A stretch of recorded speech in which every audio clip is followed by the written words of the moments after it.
Sometimes when I'm thinking about us, before we got lost and we parted, back to back we would carry on and we'd do anything for what we started. But this time we could break, I'm running dry, everything's the same. We'll try tonight, this time we're not safe and sound, not safe and sound.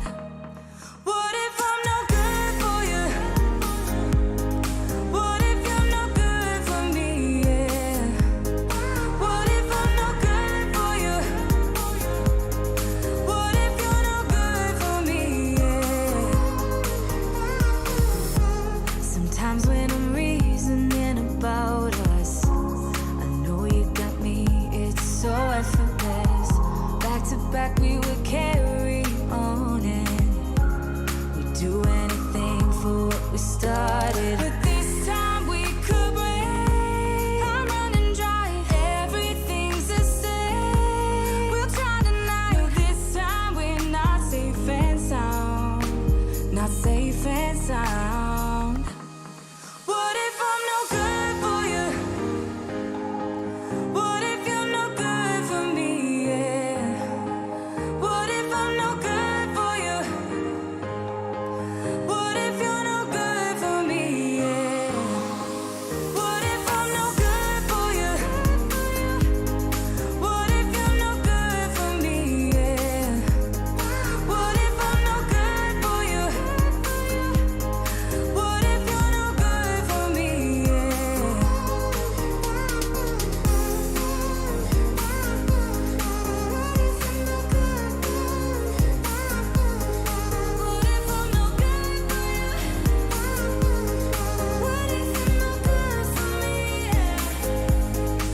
What if I'm no good for you? What if I'm no good for you? What if you're no good for me? What if I'm no good for you? What if you're no good for me? What if I'm no good for you? What if you're no good for me? What if I'm no good for you? What if you're no good for me?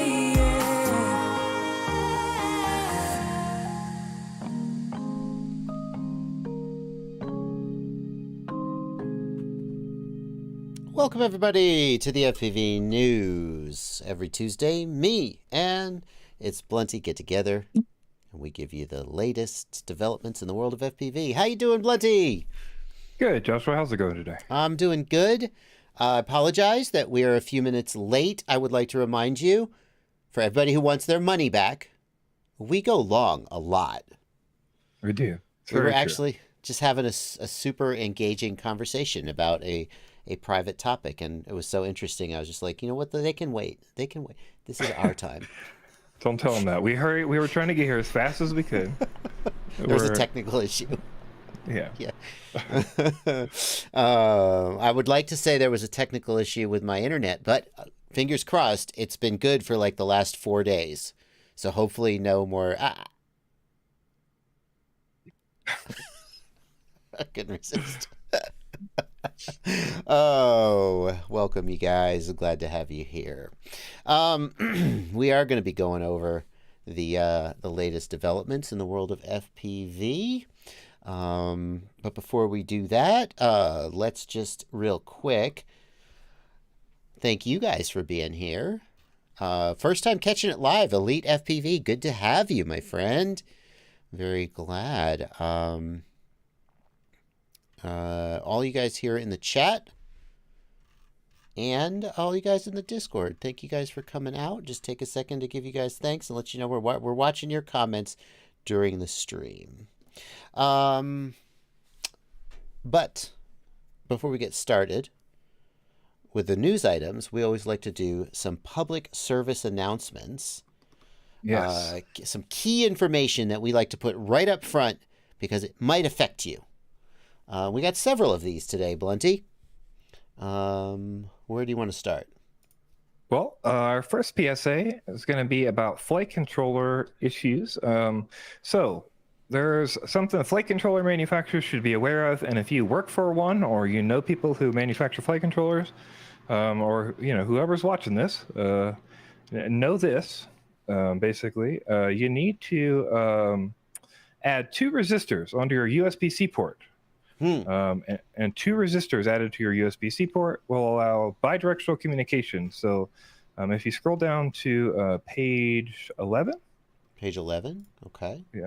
Yeah, you'll see the guide here, and it shows for DFP, UFP, right? So we got a downstream and upstream for the ports. And so if you put these 2 resistors, one on CC2 and one on CC1, then the cable can actually tell which direction it's flipped when you're using USB-C PD. And you can use a USB-C to USB-C cable in cases where you normally couldn't. So some flight controllers people will use, and they'll find that, like, hey, I'm plugging my USB-C cable in, and my other USB-C cable side is going into my computer, and it's not working. And that's because... this affects...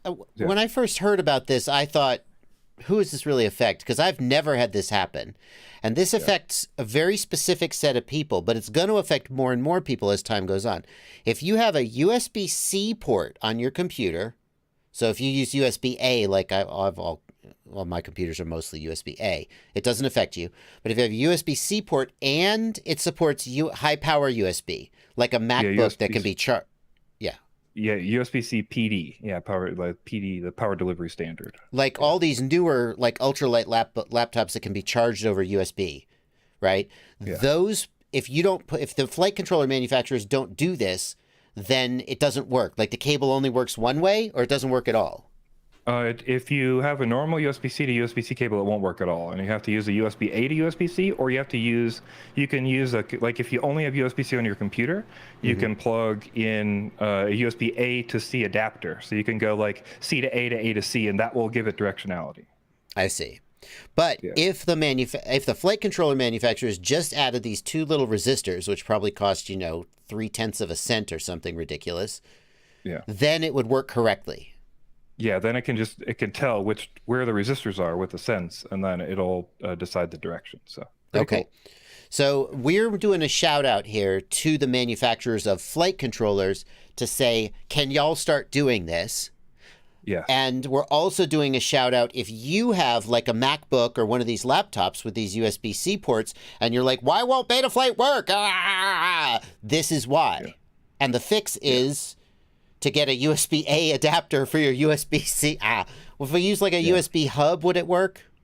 Yeah, I believe anything that gives directionality. So anything that like denotes one direction only. Yeah. Okay. Mr. Huggy points out that many phones will have this issue. If you've got a cell phone and you're trying to plug USB in directly and it won't work, this may be why. So I think an on-the-go adapter will also work because it gives directionality. I can confirm. I'm not 100% sure on. Okay. Can confirm. And in addition, on some phones, like on my phone, there's an option in the menu that lets you pick what mode it's in. And sometimes that seems... I mean, my phone, it's a Galaxy S20, and my S10 also worked just by plugging in a USB-C cable. I never had a problem. But maybe that was C to micro, not C to C. Well, anyway, the bottom line is if you have this problem, that's why, and that's how to fix it. And flight controller manufacturers, we humbly request that you start fixing this. For just pennies, you can fix this. So it seems like something everybody should add to their BOM. Yeah. Okay. All right. Good to know. And thank you for running that down, by the way, Blunty. I think you did some original research to figure this out. Well, I was always helped by a bunch of people in the community who helped me gather information and put me in the right direction. So, absolutely. Okay, so that's that. We got another PSA here. Betaflight needs low-level embedded developers. Yes, so we're doing we need people to help with Betaflight. Betaflight needs people to help with Betaflight. So they put out the call before, but I was talking to the Betaflight devs a little bit about the 4.3 release and moving into 4.4, some of the projects they're doing. And one of the things they said is there's a real need for low-level embedded developers. So a lot of the guys know JavaScript. A lot of the guys know like higher-level coding and can do like a little bit of random script pasting and all that kind of stuff. But what they really need are people who like know C really well, who have done like STM chip work, who can use oscilloscope logic analyzers, who like know serial communication. Like, if I say to you, I need you to go troubleshoot what D-Shot burst is doing, like when the this user's putting D-shot burst on this target. Like that's something, they need more people who could do that kind of work. So anybody who's interested in doing that kind of stuff would be great. It would be awesome. And we've got a link for the Betaflight Discord. If anybody wants to join over there and go, or you can go to the Betaflight GitHub, of course, and join over there. There's also a Slack for Betaflight, anywhere to join those guys and help them out. So. Yeah. I know this is something they've struggled with recently, with some of these pernicious bugs that seems like they haven't been able to fix. And then they think they fixed them and they introduce new bugs. Part of that is because they've got so much low-level stuff going on, it's extremely difficult to debug. And especially if you're not like a super, super expert. At one point, somebody said, yeah, I think Dominic Clifton is the only developer who really understands this. And so he's the only one who can debug it. I'm not sure what specific code they were talking about, but suffice it to say, it's bad if there's like only one guy in the world who understands part of your code. So if that's you... Yeah. Anybody who's good at that stuff, they need definitely more help, especially somebody will open a bug report or something, and then it can take days for the bug report to get solved because they got to find somebody who's available and who can find that hardware and then who can do the analysis or who can dig into the code and figure out what exactly is wrong. And, a lot of that is C++ or C. So anybody who can help with that would be great to help out. Yeah. Okay. Alrighty. Let's see what we do. We do next. We've got one more PSA. It's a self-serving PSA. Wait. Yeah, we got What were you going to say? A follow-up? We have a follow-up? Oh, no. Wait, that's actually a news story. That's not a PSA. I'm going to sneak a PSA in that's not actually in the news. It's just released. My new budget build kit from GetFPV just released today, like an hour ago. So if I don't put that in the news, then what the hell am I good for? Along with your video? Along with the new video dropped, yes sir. Let's see, here it is, new video, new video series, and that is up on GetFPV right now. If you want to build a drone, there it is. There's a DJI version, there's an analog version. And and they're also, I don't know why they do this, but well, whatever. They're also selling a ready-to-fly version. So if you don't want to build it yourself, you can buy a ready-to-fly version. Sure, why not? But that's out there. So, all right, let's go to the first actual story that isn't a PSA. Redcat share sales follow up. Yeah, so we reported last week on Redcat's Prospectus that they released, which is basically they released a document that said a bunch of guys were putting up shares that were available for sale. Basically, they didn't say they were selling them, but they put them up to be available for sale. And so you emailed Allan Evans last week, and unfortunately he didn't get back to us in time for the show, but he got back to us right after the show. And so we figured we'd bring you, his reasoning for why they did that. So we've got that. Yeah. So it seems responsible. I mean, I think we walk the line of journalists. Occasionally we act like journalists and try and get comments and be responsible. And occasionally we're just like morning radio yahoos just spouting our mouths off.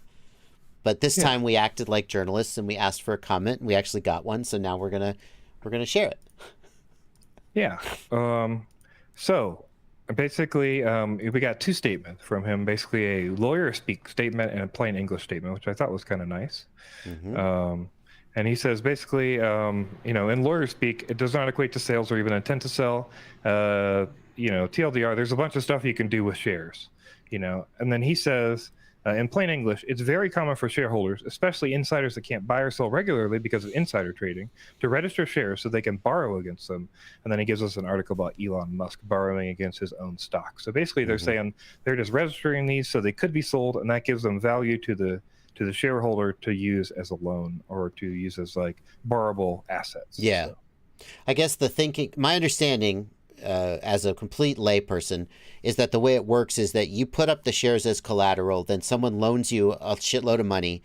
But if the share value drops to a price where it could threaten its ability to act as collateral, then you're forced to sell them. Like you must sell them right now to cover the loan. And if the FCC or FTC regulations prevented you from selling it, then you couldn't use them as collateral because you couldn't sell them at the drop of a hat. So basically this is just this doesn't mean, and that's what we wondered. Does this mean that like they've lost confidence in the if they're putting up half their shares for sale? What does that say about their? And it's like, well, no, it's just a regular bookkeeping, money shuffling thing. Yeah, that's what they say. Yeah. Okay. Well, thank you, Allan, for the statement. And you know, unfortunately, we didn't get that before airtime. Actually, technically, I think I looked at the timestamp, and technically, I do think it came in before airtime, but we were just prepping for the show and we missed it. Gotcha. But thank you, Allan, for that, and we're glad to follow up on that. Let's see here. White Wolf has a question in the chat about the Get FPV thing. I'll take that real quick.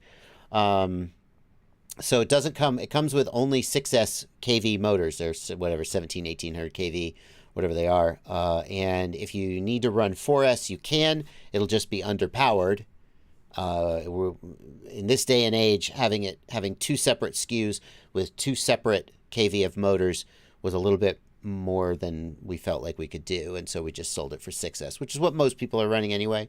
And as a beginner, if you decide you want to run it on 4S, you can. It'll just be less power, and that'd probably be good for you anyway.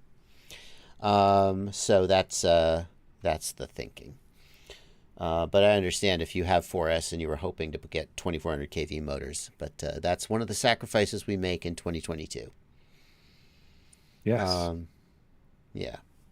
I once famously, I don't know if it's famous, but I once famously PID-tuned an iFlight Sedora and didn't notice that it had like 1900 kV motors. And the whole time, I had just put Betaflight 4.2 on it. And the whole time I was flying it, I was like, interesting. It's got an interesting feel. And I ended up cranking all the PID gains to the roof. And then I was like, like 2 hours later, realized it had 1900 kV motors. I was like, oh. So, you know, some people might not even notice much of a difference. Mm-hmm. All right, moving on. What's next, Blunty? So we've talked about AM32 in the past. You've even put up a dev interview with the AM32 developer. AM32 is a software that's a replacement for BL32. BL32, basically, it's a 32-bit ESC firmware that's open source. And now SkyStars is the first company we've been waiting for quite a while for somebody to put out a AM32 ESC that you can buy off the shelf. And SkyStars has finally done that, which is pretty awesome. And we wanted to point them out. Even though this is not the new product roundup, this is a cool new thing that somebody is doing. Yeah, I feel like this is absolutely newsworthy. I'm a big fan, of course, of open source. You know, open source, BLHeli S as an open source ESC firmware is very exciting, has given rise to some interesting developments.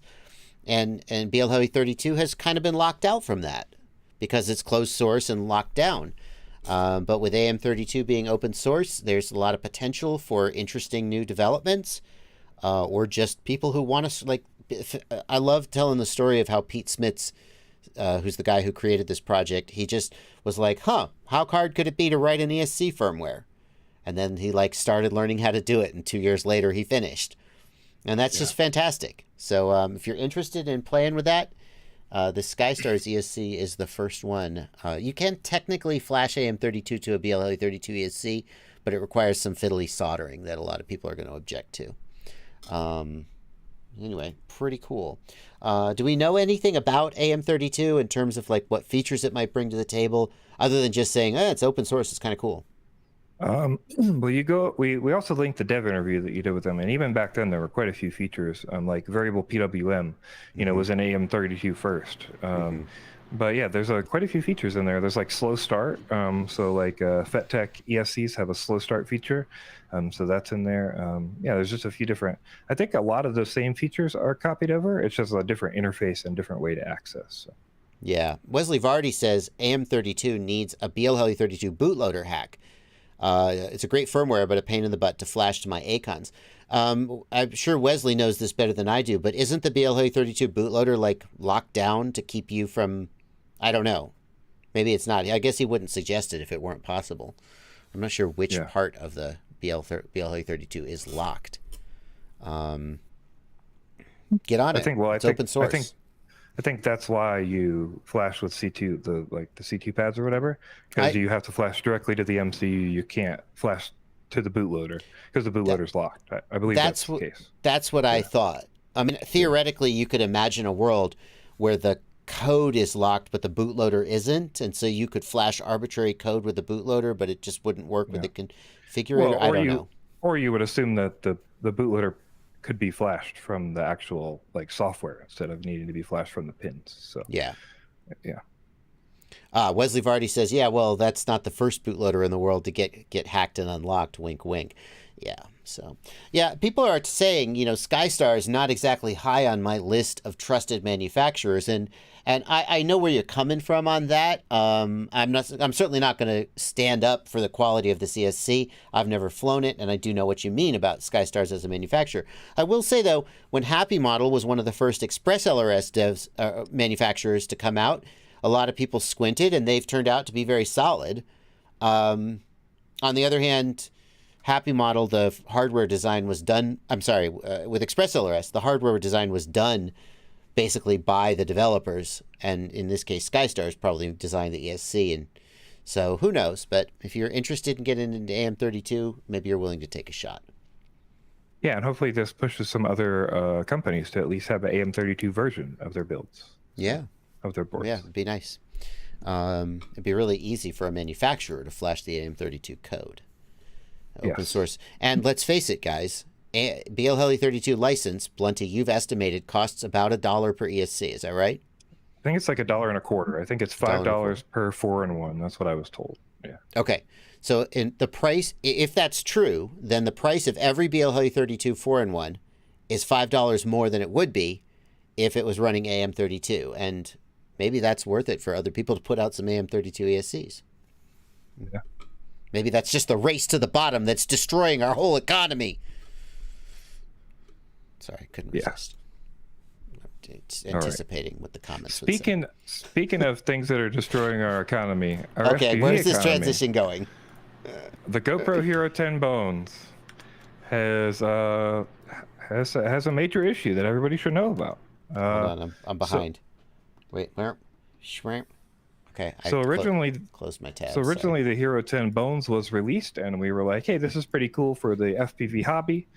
It's pretty neat. It'll probably be around the same replacement cost as the Hero 10, maybe a little more." Well, it costs the same as the Hero 10. So Hero 10 costs $500. You buy the GoPro insurance, it costs you, I think, $60 to replace. What does it cost? Do you know? No, $99. Yeah. $99. Oh, that's more than $6. So Best Buy is still a better deal. But of course, why wouldn't the Hero 10 Bones be the same? Yeah, or less, because there's less in it to break. You don't have to give them a screen. There's there's all kinds of changes there. However, instead it cost $199. That's more than unfortunate. Yeah, I was told this from a few people. I've only gotten one source, so this was I clipped out the important parts from a conversation that was had with GoPro support reps. But unfortunately, it's not even listed on their website. So you can't even go find out this information. And I tried to email GoPro support, and they didn't have this information. They didn't respond with any of this information for me. I asked 5 days ago. So yeah, I guess we should know. You guys should know that. It's $199 to replace. When I reviewed the Hero 10 Bones, I looked at the replacement costs for all the GoPro cameras, and they didn't have the Bones on there. And I assumed that was just because it's so new, they haven't gotten around to it yet.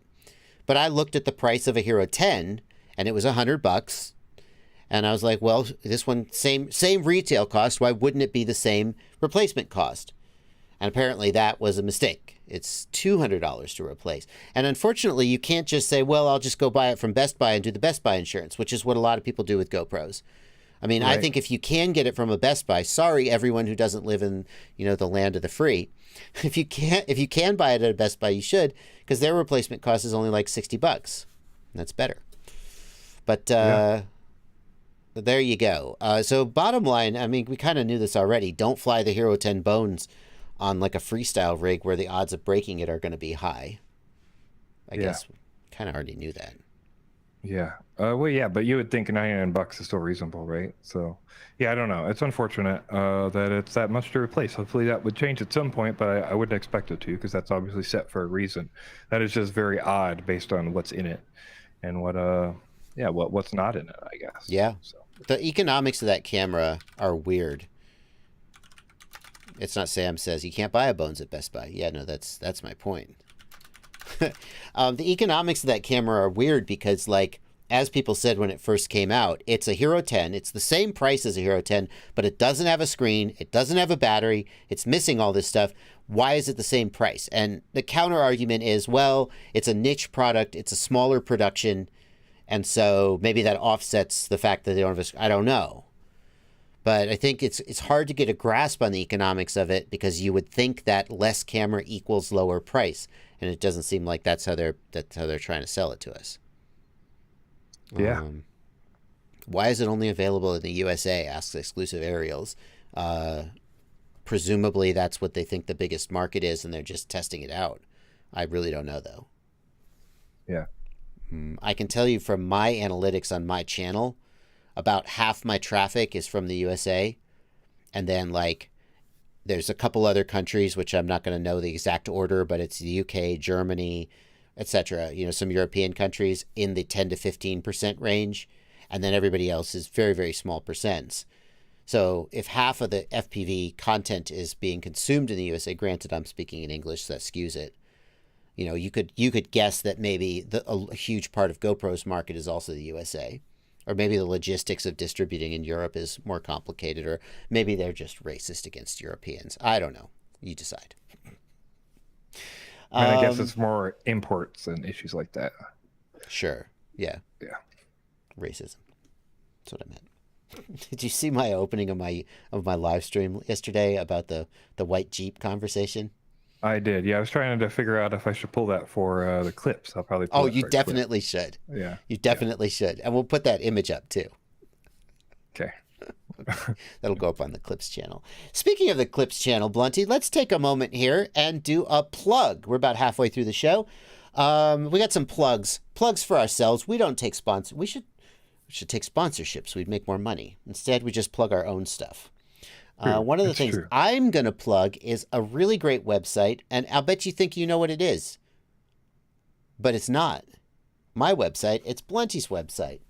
It's blunty.com, where you can join Blunty's Patreon, if you want. Sure. You can also sign up for troubleshooting, one-on-one calls, and remote desktop support at an hourly rate, and a few other nice things. New, you know.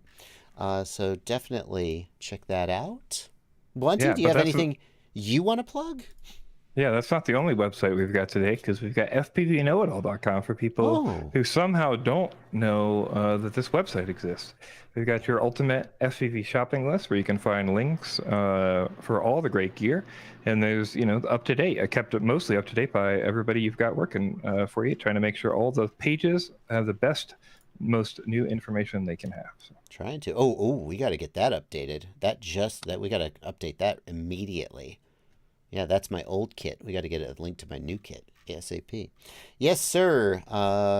If you're looking for products and you're wondering what to get, I'd like to say this is not always the newest stuff, but it's the stuff we feel confident that will not let you down.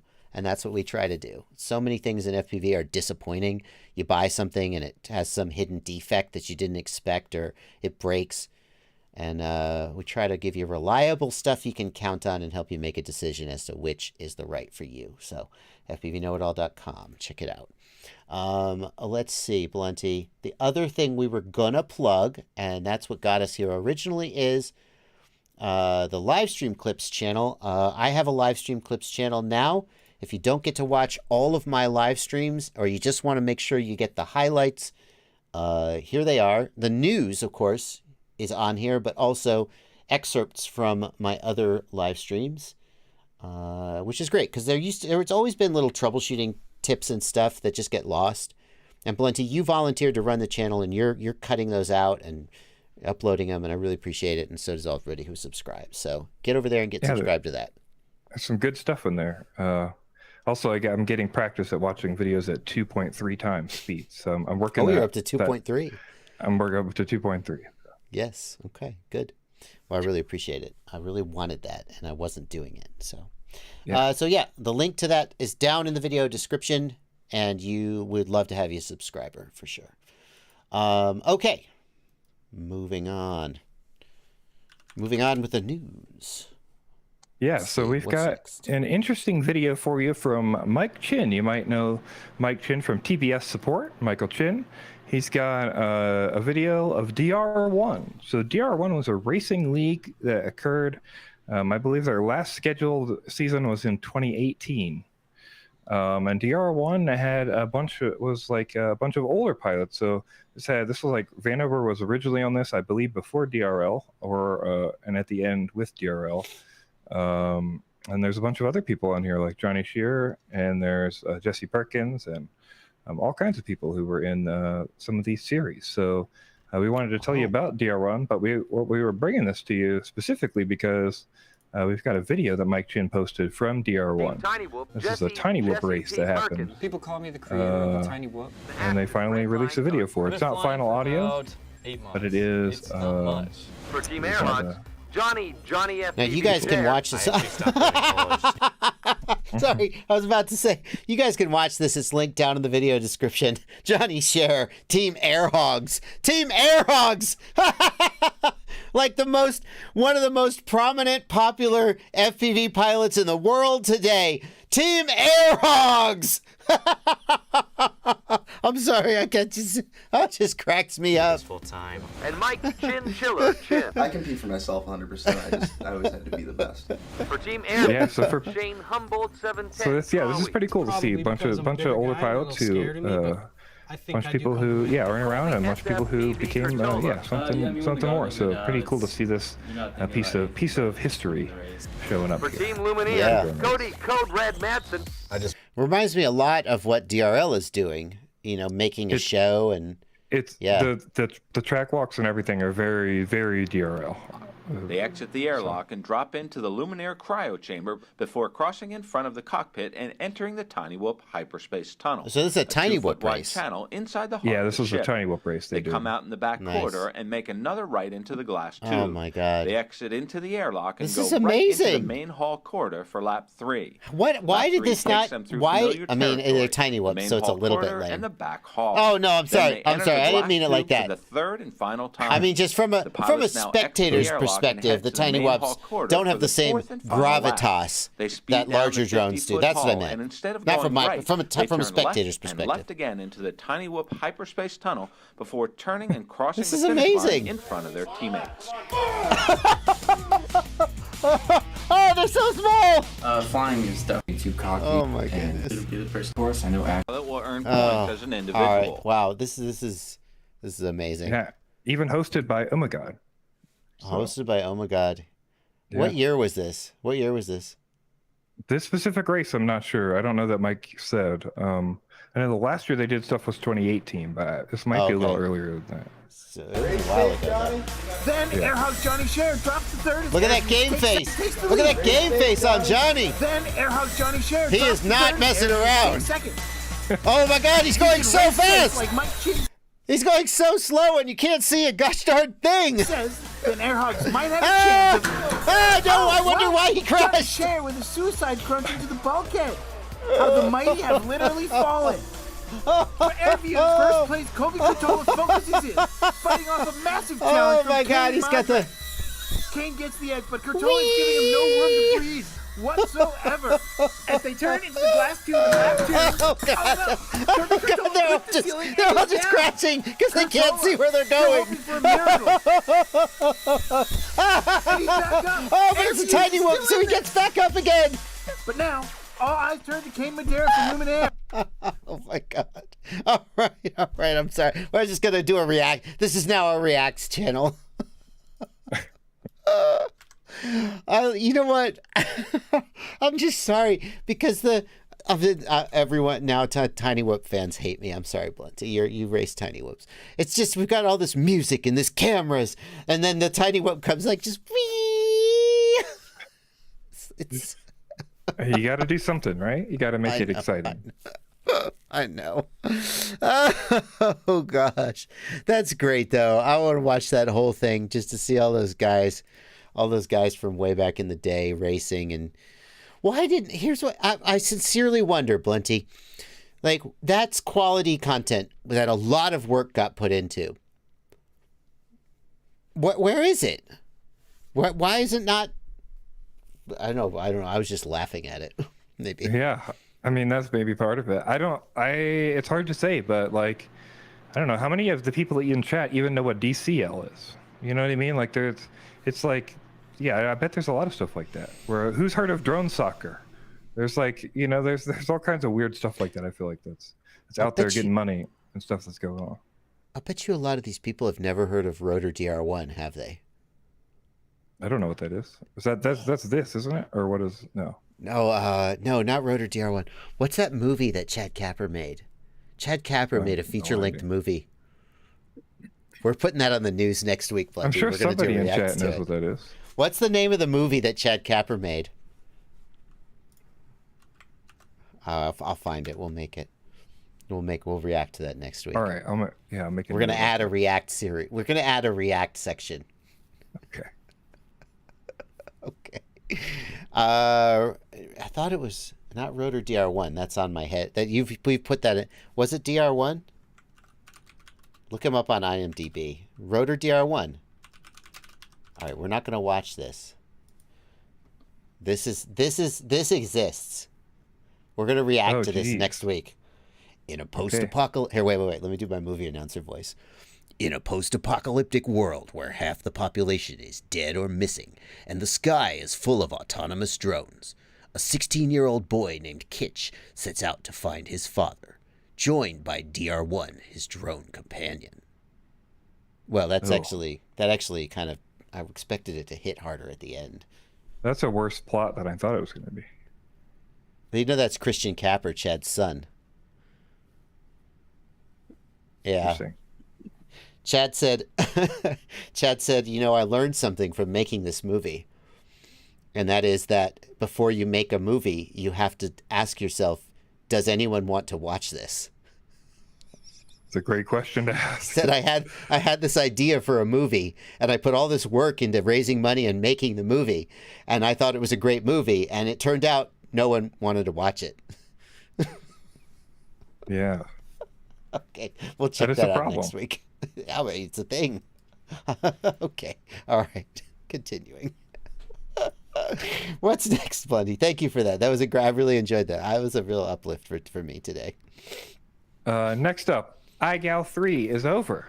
The International Game of Whoop has had its third season, and it's completed. And we'd like to congratulate the winners, and we'll take a look at some of the final stuff. So, yeah. BrighFive, Brian Gillespe, won this year's IGOW 3 after 48 weeks. 48 weeks. IGOW, these guys got some stamina, I'll tell you what. 48 Wait, no, stop. weeks. Stop the music. Sorry. Yeah. Second place was AkiraFPV, Carlos Vera, and third place was Tyrant, Curtis Lawson. So I started it at that timestamp. Yeah, no, I see that. I tried to rewind. T equals 25, though. That's not that far. So, he's got a review of some of the, some cool little seconds from each of the IGOW weeks that he's gotten to get here. This is all BrighFive's video. These guys are so good with tiny whoops. And for anybody who doesn't know, basically, this starts with 624 registered pilots. It started in July 2021. And they're in six continents with 30+ countries. And they all compete with weekly challenges, and they all submit videos with certain guidelines. And you get a letter if you fail, and then if you whoop out, you get WHOOP, just like the popular game. I can't think of the name. And like every game of quad, it goes on forever until everybody finally crashes out. Yes. And that's why it took 43 weeks for them to finish. But my God, the skill, all of the tricks that they're doing are incredibly difficult. But the fact that they're doing them with tiny whoops is just unbelievable.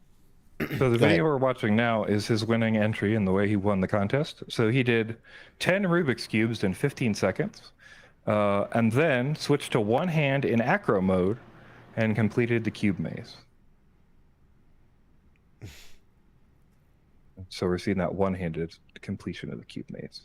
It gets stupid. Like in week 1, the tricks are like power loop your legs 3 times. And then by week 47, they're just intentionally trying to kill you. Yeah. Like, Also, it's just remember, ridiculous. this is acro mode for anybody who, it's not angled. Yeah. And he's flying one-handed. Mm.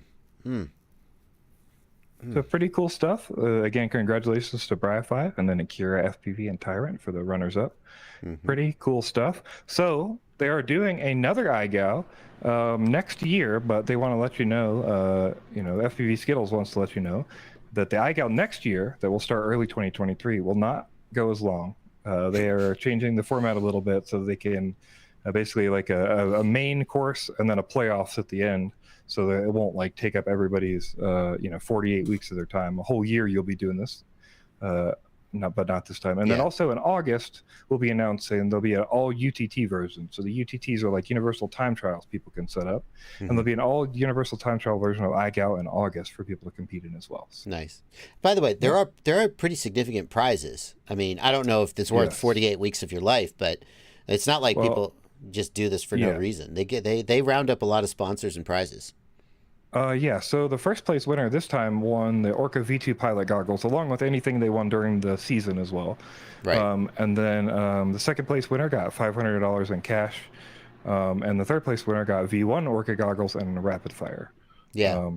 Nice. And then, like, for instance, you gave away a grand prize on your week that went to Shawnee D, and that was $200 grand prize. So there was a bunch of prizes all through the weeks. So. And I'm very, very proud to be a sponsor. I'm very, I honestly, Jory's comment, it really sums it up. Jory says, I went 17 weeks before I stopped submitting videos. Going 48 weeks is a feat in itself. The real content is watching Dan and Liz watch beginner pilots orbit stuff for 12 hours without losing their minds. Because, in week 1, it's orbit something. And you have, how many people were in week 1? Do you remember? Yeah, week 1 was 650 pilots. 624 pilots. Yeah. And Dan and Liz literally watched 624 people orbit something to see who got a letter? I believe it was a 9-hour stream they did. 8 or 9 hour stream. Yeah, they did to watch all that. They streamed it. Yeah. I mean, that was the first however many weeks was like that. I don't think the half and half split goes till week 5. I don't think that's. Do you remember how in school they would just be like, hand your paper to the guy behind you and grade each other's paper? I feel like watching 9 hours of 600 people orbiting stuff. Oh, Skittles says 550 made videos and it was 13 hours. So if anybody says Skittles isn't dedicated to IGOW, don't worry. He watched 13 hours of videos. So. Is Skittles one of those two people? FPV Skittles is Daniel Sagano, the head of IGOW. Yeah. Wow. Well, sorry for not knowing that off the top of my head. I can't always keep track of whose nickname is who. Yeah. But just incredible. Like, I will always be an IGOW sponsor. Number 1, because I think it's awesome and I think it's cool, the thing that they're doing. But number 2, because if you have enough dedication to what you're doing to watch 600 people orbit something for 13 hours, then F it. I could just put up $200 for a sponsor or whatever it is. And again, that was just the first week. That was the first week. Every week for the last 48 weeks. Now, granted, people have washed out eventually. But if you have to get WHOOP, then it takes at least 5 weeks for somebody to wash out. Which means, oh my God. However many people submitted, basically, you watched for a while. Yeah. Well, I don't know what's wrong with you that you want to do this, but I'm glad you do, and it's pretty awesome. Next up, congratulations to the winners. Thank you to the organizers, and looking forward to next year. Yeah. All right, next up, we've got a drone cinematic of the week. And this one is pretty cool. This is a cinematic that many people won't be legally allowed to make, but this user was, or claims to be anyway. It's hard to fact check for sure. But plausible deniability. Yes. But this user has a pretty cool flight that starts in the clouds, and I figured we'd show a little bit of that cloud flight. I will preface this by saying this is a 4-minute video. We're not going to show the whole thing. You should go down and watch the cinematic and give the creator their views. And number 2, in case there's music and we get copyright strike, we're not going to play the music. But again, you should just go watch it. So here's a little teaser though. By Cloud Panderism.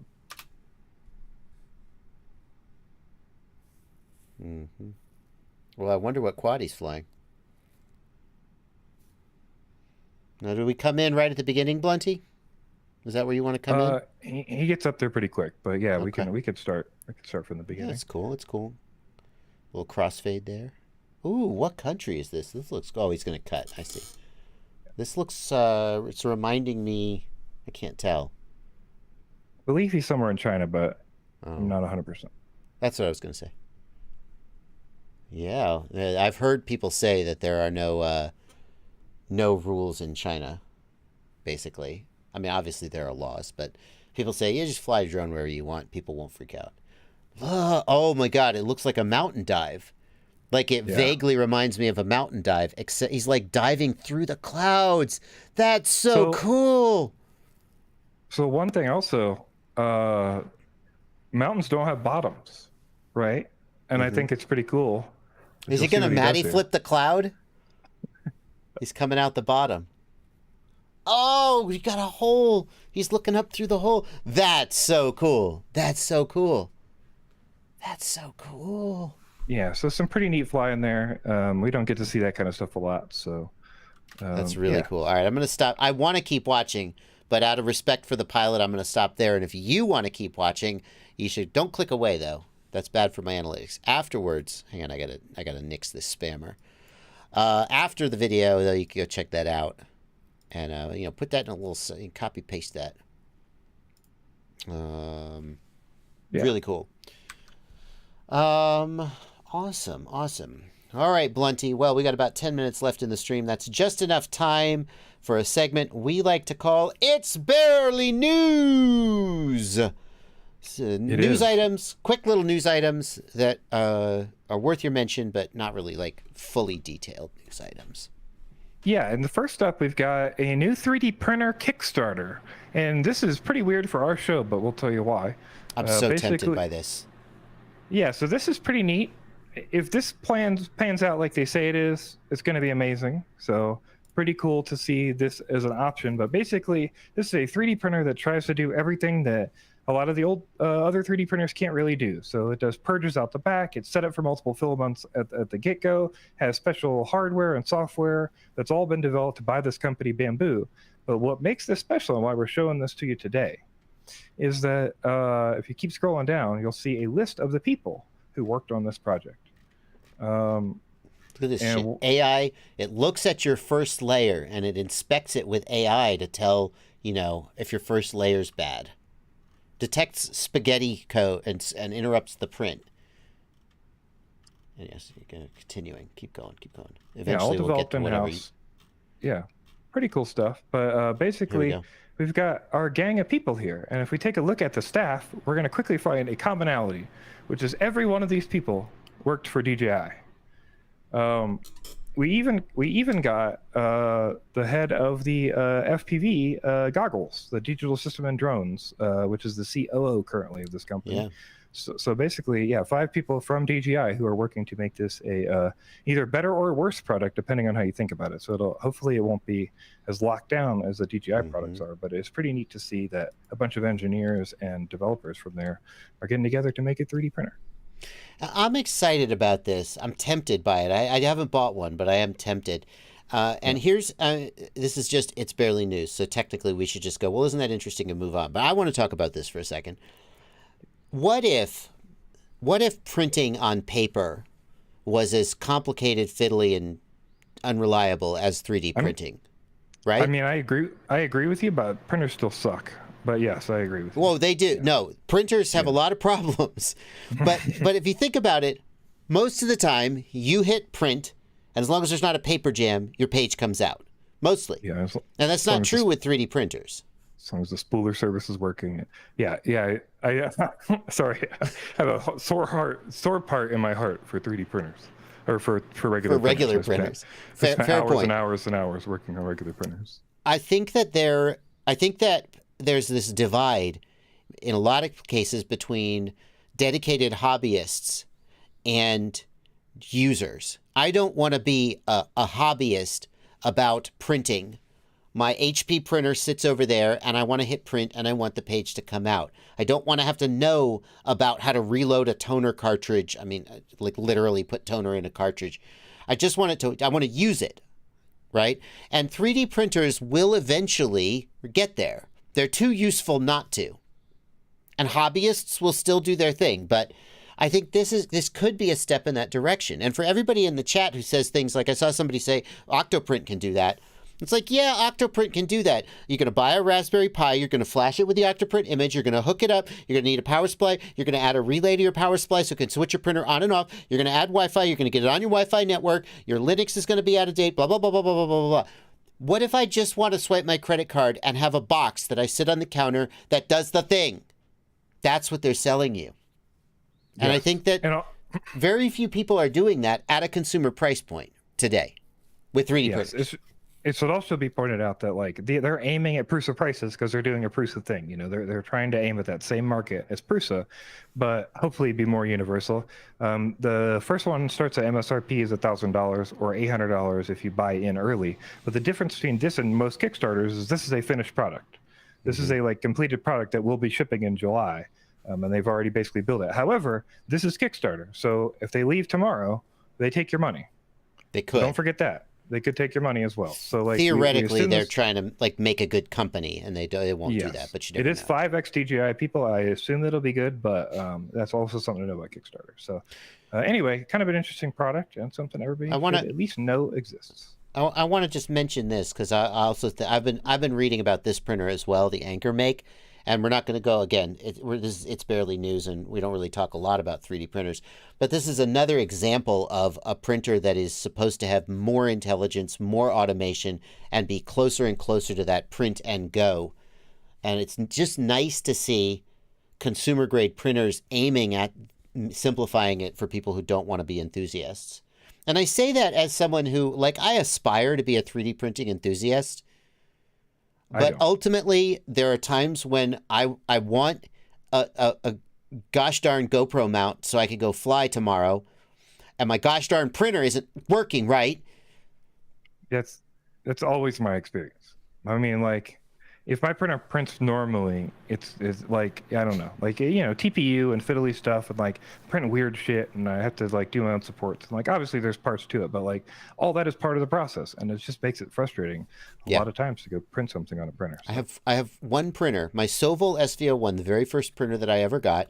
It prints TPU very reliably and at fair quality, and I know I can get usable prints out of it.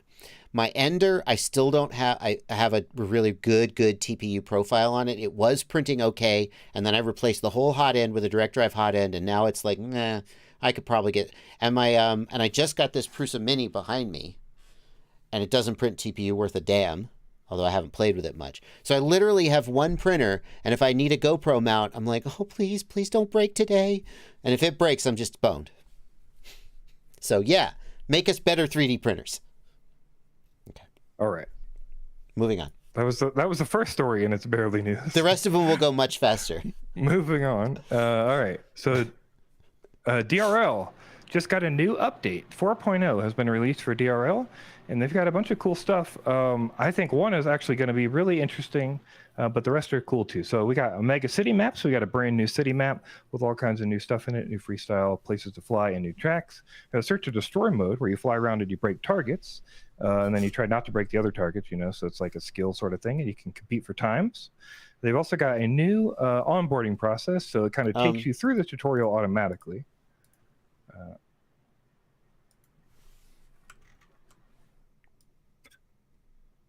Okay. He's just kind of smirking. For a minute, I was like, what did they do to this guy's... Okay, never mind. Continue. All right. DRL pilot mode is the cool thing. So the DRL Racer 4 has been upgraded and now has a throttle cap, has an optional damage setting, and has modeling for the battery. So basically, all the leaderboard racing now will be on a slower, more, basically less agile version of the Racer 4 that's supposedly supposed to be more real-like the real Racer. So it'll be interesting to see, because all the leaderboards are reset now because of this update, where people end up and how it all goes. Interesting. So. I'll bet and then there's also a new replay same people system. end up at the top of the leaderboard, I'm guessing. Yeah, and there's also a new replay and map editor system. So yeah, pretty cool. Very cool. DRL, very fun simulator. Big fan of it, and always nice to see them putting out new cool stuff. Blunty, this next topic, we're going to have to broach carefully, and we're going to have to keep the comments in line. Because this next topic is about a word that will get us demonetized in schools. And that's a very fresh topic. But this is about a potential way of dealing with security issues in schools that was a bad idea, and that will not be happening. Yeah. Well, I mean, I don't know. It may happen. I think it's a great idea, but... You think it's a great idea? Of course, yes. This is a great idea. Well, let's show the chat what the idea is. Okay, yeah. So they're trying to put a stun gun on a drone so that you can fly it in. Yeah, so that you can fly it in and take out people without being taser. physically... Don't say the G word. I don't know if YouTube is listening, but say taser. Okay, a taser. Okay. We've said the G word tons of times on the show. I don't know. I just feel sensitive this week. Okay. We literally had a bag of G words delivered over a border that we talked about for 5 minutes. Fine. Okay, fine. Okay. You win. Say gun. Go ahead, say gun. Okay. Okay. Anyway. Continue the story. Yeah, so the drone is equipped with a taser. But the point of it is simply so that you can fly in and take somebody out without being physically present. So I don't see the problem with this. This makes perfect fucking sense to me. I think it's crazy to say that this doesn't make any sense. I don't understand the other point. I don't understand the other viewpoint. You realize since it's barely news, that's all we're gonna say. Yeah. I'm just worried that if you and I start debating this, the chat will start debating this, and then we'll all be talking about... Well, you started. Really? So I did. You're right. You said it was a bad idea. I don't agree with that. So. Okay, you're on record as thinking it's a good idea to have drones flying through school hallways shooting children. No. Blunty is in favor of tasing children. That's all I'm hearing right now. Okay. All right. I see the benefit. I see the talk argument. About it, and now you're gonna go and say I'm gonna tase children. So now we're gonna have a whole chat argue about it anyway. Okay. I see why it would be good to be able to have a remote thing that would stop somebody. Yes, I think there's 100 billion reasons why, and very few reasons I can see why not. Okay. Yeah. Okay. I agree. Yeah. Go ahead. Okay. I'm just saying, it's not like there's a button on the drone that says fire the taser that's on this drone. There's still a remote operating pilot who's going to decide when to hit the button. Right? It's not like there's some magical thing that's going to fly in somebody's face because the accident happens, right? No, I don't think the drone is... I just feel like... I don't know. It's just like, do you want a taser drone flying through a school? I mean, I guess it wouldn't be flying through the school the rest of the time. How long until some principal just tases a child for no reason? Sure, but that could happen anyway. It's not like this thing is flying around patrolling the hallways go back to class or I'm going to tase you. I don't know. Okay. So they're not going to do this though. All right. The idea is that you've got a situation, you don't want to send people in, so you fly the drone in and you tase the guy. I mean, that's not the stupidest idea I've ever heard. Yes. What are the chances that you actually successfully engage somebody think about flying Velocidrone combat. What are the chances that you could actually engage a moving target? I don't know. Are they moving? You're making a lot of assumptions. Imagine this. They're sitting in a classroom, and then you hear, Whee! You're like, what the hell is that? And then a little yellow drone comes around the corner, and then I'd like to see some demonstrations of using it before I was convinced that it was. I just don't see okay, let's not try a thing that could help us. I don't understand that viewpoint, but okay. Yeah. All right. Well, anyway. All right. We don't all have to agree. Yes. I was just joking. I know you don't actually want to tase children. Well, I'm just saying you're going to incite the chat, and that's so. The chat actually seems. I know you don't believe that. No one's ganging up on you in the chat. I think they could tell I was joking. However, they are didn't- starting to talk about other things that we I- should I- do. Let's go. Yes. Let's move on. Yep. Okay. Instead, let's talk about a cool new. This is really cool, Blunty. When you use Betaflight, you use Betaflight configurator, right? Yes. When Correct. you use EmuFlight, use EmuFlight configurator, iFlight, iNav, iFlight Correct. configurator. But have you heard about this? It's Bubbyflight. It's Betaflight. Bubbyflight is nothing. It's a reskin of Betaflight configurator. Yeah. Somebody. So we're bringing you the Young Rippers dev squad. The Young Rippers have their own little GitHub branch here for flight teams. We've got a Bubbyflight and a Dribflight. If you'd like either one, you can follow the guide here and drop it right in. And when you open Betaflight, you can get Bubbyflight or Dribflight instead. Yeah. Oh, there's a Dribflight too. Images. Yes. I want to see the. Can't see the Dribflight. I want a Bardwell flight. Can I get? Hey, I'm a Young Ripper. Can I have a Bardwell flight? I don't know if you're a Young Ripper. I don't know if we can. I don't I'm know if you sorry. fit in that bracket. Oh, I'm sorry. What did you say? What did you? Can I show you something? Can I show you something? Hold on. Just go right here. Now, hang on a second.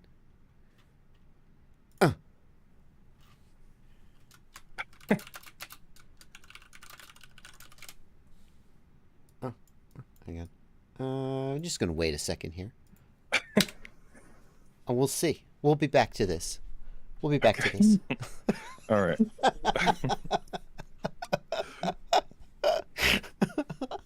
Continue. Next up on what's next? Do they let dads in the old Ripper squad?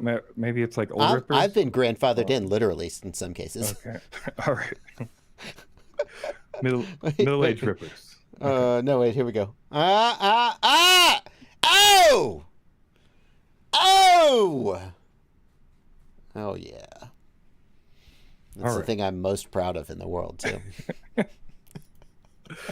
right. Well, maybe you can get a Bardwell flight, seeing as I how want a you're Young Bardwell Ripper. flight. Hey, Young Ripper Dev, give me a Bardwell flight. Come on, do it, do it. Let's get. Right. Can we finish the news? Okay. All right. Next up, a Seattle man has been using drones to find stolen cars without risking his life or limb. There's a local area where a bunch of people have been parking cars that are probably stolen. And he decided to fly over there and start checking them out, looked up their tags, and the first time he did it, he found 2 that were stolen. So now he has started doing that and, reporting them to the police. So it's kind of interesting. Hey, they're using drones to find stolen cars. So basically, you could use drones to find anything at this point. Yeah, Certainly dogs, cars, people. cars. Yeah. Bags of guns. Bags of guns. Absolutely. It's always good to see positive uses of drones in the news, that's for sure. And last up, and you know what's more fun than drones? Fireworks. Yes, but what if you combine them? So It sounds like a ripping good time. A North Bay man was arrested for using drones to ignite illegal fireworks. So he basically put an igniter on his drone, flew him up, and was shooting fireworks off of his drone. And the police were not appreciating that. They came and shut him down. I mean, that sounds awesome. I mean, I'm sure that it's dangerous and I should disapprove. So just for the record, Bardwell disapproves of using drones to stop school incidents, approves of blowing up M80s using drones. I don't know. I'm on the wrong side of both of those I was issues. gonna say apparently. it's an M80, so he's got to drop that, right? Like It can't be attached to the drone. It would blow the drone up. Yeah, that's got to be a drop thing. So maybe he was like dropping M80s onto stuff, and that's a little bit different. They did Maybe he had his it drone. was like on the end of a rope. Yeah, they did confiscate his drone and gave him a misdemeanor for the dangerous fireworks. So it doesn't look like he got in trouble for the drone. Okay.